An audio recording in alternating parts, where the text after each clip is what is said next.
G'day everyone, so in this one we're going to be solving logarithms. So first off, we need to remember the relationship that does exist between logarithms and exponentials, which is right here, okay?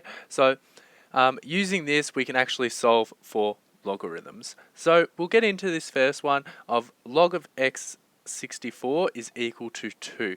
So we can actually rewrite this as an exponential as, so just remember a, that's your base of your logarithm, so that our base is x, and then the x is what's on the other side of the logarithm, so 2 is equal to 64.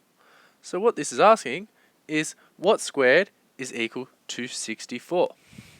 So if you square root both sides, you might be familiar of getting x is equal to positive or negative, and square root of 64 is 8, so you could get positive or negative 8, but, and this is important, we can't have negative logs. So this just leaves positive 8. So just make sure that you only have positive numbers for your logarithms, okay? There's a whole thing, and you can watch more, a quick little Google on that, on why they can't be negative. I won't go through it now. So just make sure that you leave it as a positive number. Then we have b here. So this one requires using some of our log laws. So all of this is equal to 1. I won't write it out again in this case. So we can actually use, we've got the same base here, 3 and 3. 3 and 3. So we've got the same base, so we can use the log laws for minusing, which is the second one up here. So we're going to use these log laws and simplify our left hand side. So this becomes log 3. Ooh.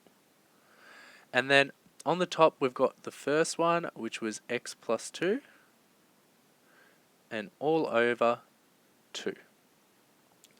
And that's going to equal 1.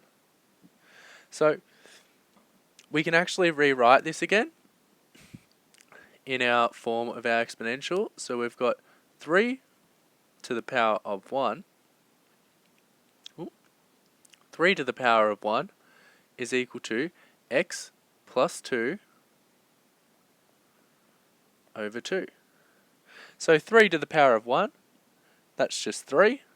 So we can just write this out again. 3 is equal to x plus 2 over 2. And now we need to solve for x. So we multiply both sides by 2. Gives us 6 is equal to x plus 2.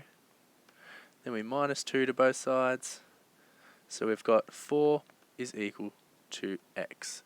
So these are our answers here, and really the main thing, and especially for that first one, is just recognizing that you can't have the negative number as the value. So that's just the main thing there, and just using your relationship that does exist between exponentials and logarithms. So if you simplify it down, so you've just got one logarithm there, you can hopefully put it in this form and solve for your unknown. So hopefully this helps, and good luck.